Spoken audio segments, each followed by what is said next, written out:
Miscarriage एक ऐसी problem है जो बहुत ही कॉमन है, लेकिन इसके बारे में बहुत ज़्यादा बात नहीं होती है। मिसकैरेज को प्रेगनेंसी लॉस के नाम से भी जाना जाता है एंड स्टडीज़ के अकॉर्डिंग 10% प्रेगनेंसी मिसकैरेज में एंड हो जाती हैं।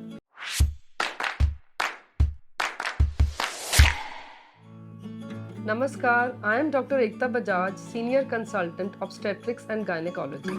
तो इस वीडियो में आज हम डिस्कस करेंगे मिसकैरेज क्या होता है, मिसकैरेज क्यों होता है, इसके क्या कारण होते हैं, मिसकैरेज के क्या सिम्टम्स होते हैं, मिसकैरेज को कैसे डायग्नोज किया जा सकता है और इससे बचने के लिए क्या उपाय करने चाहिए। मिसकैरेज का मतलब है प्रेगनेंसी का शुरुआती 23 वीक्स में खुद ही एंड हो जाना, इसलिए इसको स्पॉन्टेनियस एबॉर्शन के नाम से भी जाना जाता है। मिसकैरेज प्रेग्नेंट लेडी के लिए एक बहुत ही इमोशनली और फिजिकली पेनफुल एक्सपीरियंस होता है। साथ ही साथ फैमिलीज के लिए भी ये बहुत पेनफुल एक्सपीरियंस होता है, जहाँ पर वो बेसब्री से अपने छोटे से आने वाले मेहमान की वेट कर रहे होते हैं। मिसकैरेज के कॉजेज को ढूंढना भी बहुत ही ज़रूरी होता है ताकि अकॉर्डिंगली उसका ट्रीटमेंट किया जा सके। अब हम डिस्कस करेंगे मिसकैरेज क्यों होता है। वैसे तो मिसकैरेज का कोई एक पर्टिकुलर कारण नहीं होता और मिसकैरेज के बहुत से कॉजेस हो सकते हैं। अगर हम फर्स्ट ट्राइमेस्टर मिसकैरेज की बात करें, यानी कि शुरुआती 13 वीक्स में मिसकैरेज क्यों होता है, इसका मोस्ट इम्पॉर्टेंट कॉज है क्रोमोसोमल एबनॉर्मेलिटीज। इसके अलावा स्पॉन्टेनियस ब्लीडिंग या एक्टोपिक प्रेगनेंसी भी हो सकता है। सेकेंड ट्राइमेस्टर यानी कि 13 to 23 वीक्स के बीच में एबॉर्शन के क्या कारण हो सकते हैं। सेकेंड ट्राइमेस्टर मिसकैरेज के कारण हैं इन्फेक्शंस, क्रॉनिक डिजीजेस जैसे कि thyroid, high blood pressure, diabetes. इसके अलावा autoimmune disorders like lupus and cervix and uterus की एबनॉर्मेलिटीज जैसे कि cervical incompetence, unicornuate uterus, bicornuate uterus and septate uterus. इसके अलावा लाइफस्टाइल एंड एनवायरमेंटल फैक्टर्स जैसे कि अल्कोहल, स्मोकिंग।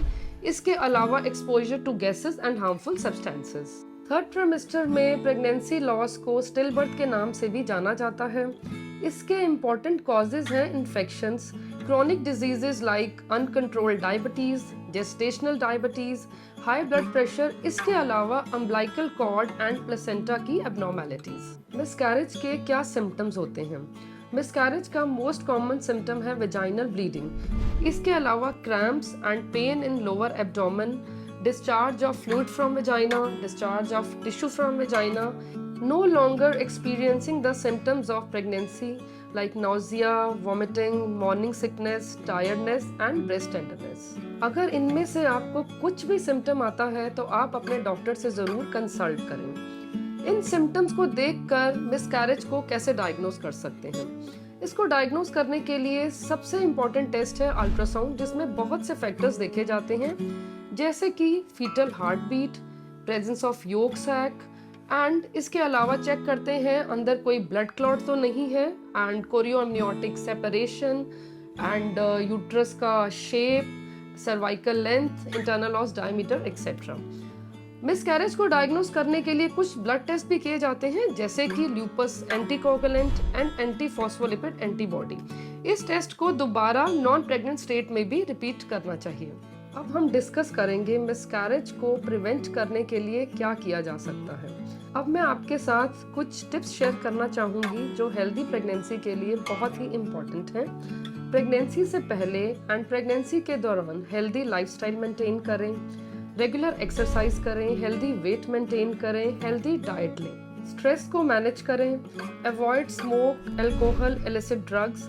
इसके अलावा एनवायरमेंटल हैजर्ड्स जैसे कि radiation exposure and infectious diseases को भी अवॉइड करें, टाइम पर इम्यूनाइजेशन करवाएं। इसके अलावा टी कॉफ़ी भी मॉडरेशन में लें और एक दिन में 1 या 2 कप से अधिक कॉफ़ी ना लें। अगर आपकी बॉडी पूरी तरह से फीटल टिश्यूज़ को स्पॉन्टेनियसली रिमूव नहीं कर पाती, आपको ठीक से ब्लीडिंग भी नहीं हो रही है, तो इसके लिए आपको ट्रीटमेंट की ज़रूरत है और आपको अपने डॉक्टर से कंसल्ट ज़रूर करना चाहिए। अगर यूट्रस में प्रोडक्ट्स ऑफ कंसेप्शन बच जाते हैं तो इसके लिए 2 ऑप्शंस अवेलेबल हैं, surgical and medical treatment. Medical treatment में मेडिसिन दी जाती हैं जिसके बाद ब्लीडिंग होती है और बॉडी प्रोडक्ट्स ऑफ कंसेप्शन को यानी कि फीटल टिश्यू को एक्सपेल करती है। लेकिन किसी किसी स्थिति में सर्जिकल ट्रीटमेंट यानी कि डीएनसी, डायलेटेशन एंड क्यूरेटाज की भी ज़रूरत पड़ सकती है। मैं आशा करती हूँ हमारी इस जानकारी से आप संतुष्ट हुए होंगे। अगर इससे रिलेटेड आपके मन में कोई भी सवाल है तो कमेंट बॉक्स में ज़रूर शेयर करें। हम जल्दी ही मिलते हैं नए वीडियो के साथ। धन्यवाद।